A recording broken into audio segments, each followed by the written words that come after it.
Boa tarde, meu nome é Maria Clara, sou residente de terapia intensiva do CGP e vou apresentar o clube de revista de hoje. O artigo é o tempo de dessaturação nos recém-nascidos pré-termos durante a intubação endotraqueal. Então, a gente sabe que a intubação neonatal ela é frequentemente associada à instabilidade fisiológica, queda de frequência cardíaca, queda de saturação, bradicardia, alteração de pressão arterial e de saturação são comuns de acontecer durante o processo da intubação, e metade da tentativa de intubação de bebês prematuros tem uma queda maior que 20% da saturação de oxigênio. A duração desse processo varia de acordo com a experiência do médico. Na sala de parto, o que o programa de ressuscitação neonatal, né, da Sociedade Americana de Pediatria de 2016 recomenda é um limite de no máximo 30 segundos, ou antes, se o paciente intercorrer com bradicardia ou queda de saturimetria, e não tem uma recomendação específica sobre qual que é o limite de frequência cardíaca tolerável ou o nível de saturação de oxigênio para que a tentativa de intubação seja interrompida. O tempo de oxigenação apneica, que é o que eles falam muito nesse artigo, que seria o tempo desde a última ventilação por pressão positiva ou respiração espontânea até a dessaturação menor do que 90%.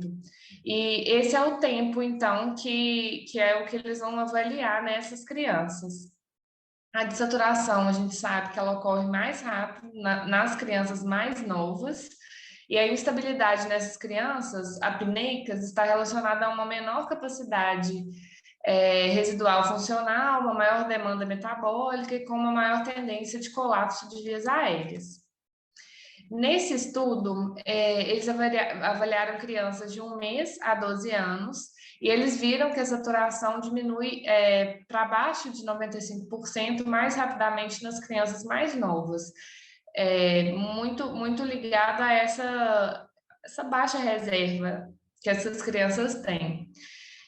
No estudo de Patel, eles mensuraram o tempo de saturação durante a apneia nas crianças saudáveis, então crianças de 2 dias até 10 anos, e eles viram também que a saturação ela declina mais rápido, então uma saturação menor do que 90% em 94 até 214 segundos nas crianças mais novas, do que nos adolescentes, que demora em torno de 364 segundos.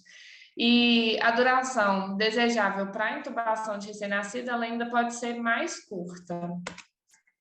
Então, o objetivo desse artigo é descrever o tempo de oxigenação apneica de recém-nascidos prematuros durante a intubação endotraqueal eletiva na UTI neonatal. A metodologia do estudo foi uma análise secundária de um estudo randomizado que comparava eles comparavam duas maneiras diferentes, né? Duas máscaras de tamanhos diferentes que realizavam a ventilação por pressão positiva nos bebês prematuros antes da intubação orotraqueal. Foi um estudo que foi realizado nesse hospital, no Royal Women's Hospital, na Austrália, e os pré-termos menores ou igual a 32 semanas eram incluídos, né, esses pré-termos que necessitaram de VPP antes da intubação.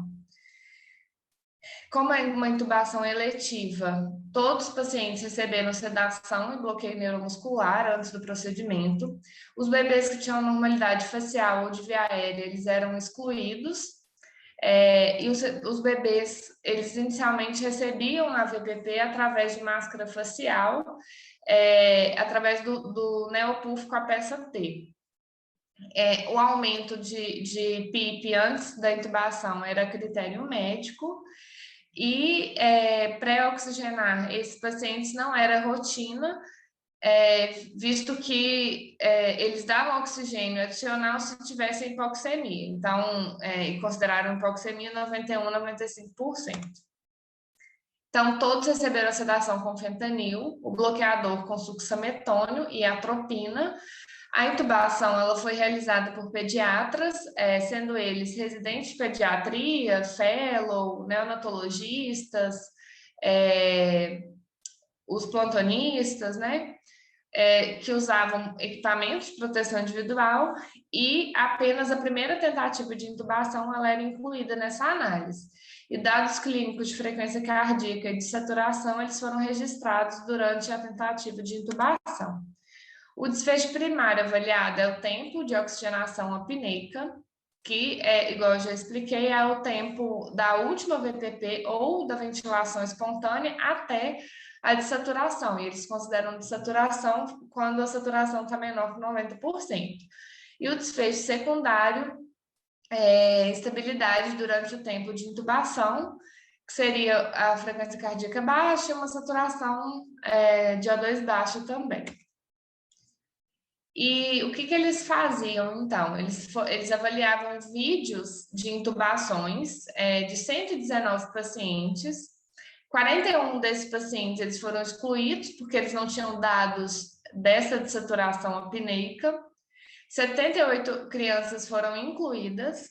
A média da idade gestacional dessas crianças era em torno de 27 semanas, o peso 946 gramas e a média do tempo de intubação era com 36 horas de vida. Essa tabela, então, mostra, né, as características desses pacientes. Então, foi incluído um N, né, de 78 pacientes, o peso 946 gramas era o peso médio, a idade gestacional 26, 36 horas de intubação, 45% eram masculino, né, do sexo masculino, com APGAR de primeiro minuto de 5. A causa mais comum de intubação era falência respiratória, 74%, 17% eram pacientes que faziam apneia e 5% era troca letiva de tubo. Então, todos os recém-nascidos eles receberam a VTP após o bloqueador neuromuscular. A FO2 máxima antes da intubação era de 81%, todas as intubações foram orotraqueais, e todos, exceto 5 bebês, dessaturaram no período de apneia. E a média do tempo, né, de oxigenação apneica foi de 22 segundos. Que seria saturação menor que 90. 35 segundos para saturação menor do que 80%, menor do que 70% de saturação, 46 segundos, e menor do que 60%, 56 segundos desse tempo de oxigenação apneica. E não foi observada a bradicardia e eles consideraram como frequência cardíaca menor do que 100. Em relação à discussão desse artigo, é o primeiro estudo que reporta o tempo de oxigenação apneica em neonatos pré-termos e caracteriza mudanças de saturação e frequência cardíaca após o término da ventilação por pressão positiva, né, depois que eles já estão bloqueados. O tempo de oxigenação apneica ele é mais curto nos bebês prematuros. Os eventos desfavoráveis, eles eram comuns, né? Esses efeitos adversos de tentativa de intubação sem sucesso, eram comuns mesmo na UTI, e os efeitos adversos são a causa mais comum de interrupção da tentativa de intubação.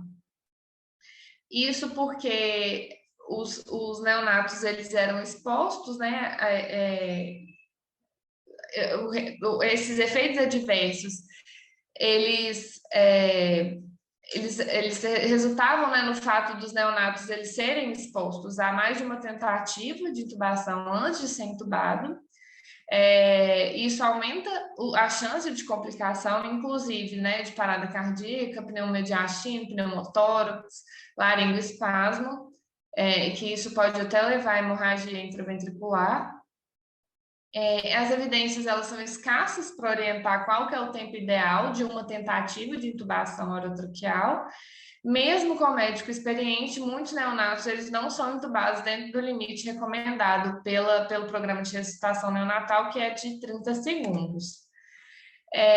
A diretriz do programa de ressuscitação neonatal ela não diferencia o tempo entre bebês a termo e pré-termo, e esse estudo mostrou que o tempo médio de oxigenação apneica nos prematuros foi de 25 segundos. Então, confirmando mais uma vez que eles desaturam mais rápido. E na população neonatal, a pré-oxigenação ela não é aplicada de rotina, eles pesam muito o risco-benefício, né, por conta da preocupação de hiperóxia e das suas consequências para o prematuro.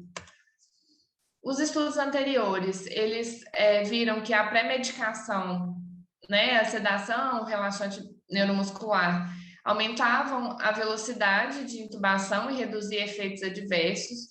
O uso de bloqueador neuromuscular nessas intubações eletivas é associado a menos tentativas de intubação, menos efeitos adversos e menos bradicardia. Nesse estudo, a mudança na frequência cardíaca, mudanças na frequência cardíaca, elas não foram clinicamente significativas, e não houve bradicardia, mesmo com a desaturação importante, menor do que 60% durante a tentativa de intubação, e eles atribuíram isso ao uso rotineiro de atropina, né, como pré-medicação. Alguns neonatos elegíveis para esse estudo, eles não foram incluídos devido à falta de dados. O estudo ele foi realizado num grande centro neonatal, então isso é um ponto positivo desse artigo. Eles viram, né, nas populações pediátricas e adultos, a pré-oxigenação com FO2 100%, ela pode diminuir o risco de desaturação durante o procedimento, mas em neonatos eles ponderam mais uma vez que deve ser considerado o risco e o benefício dessa hiperóxia. Um estudo anterior a esse mostrou que o uso de oxigênio em alto fluxo prolongava o tempo da oxigenação apneica nos pacientes mais velhos com pulmões saudáveis. Como conclusão, então, esse é o primeiro estudo que relata esse tempo de oxigenação apneica nos neonatos prematuros.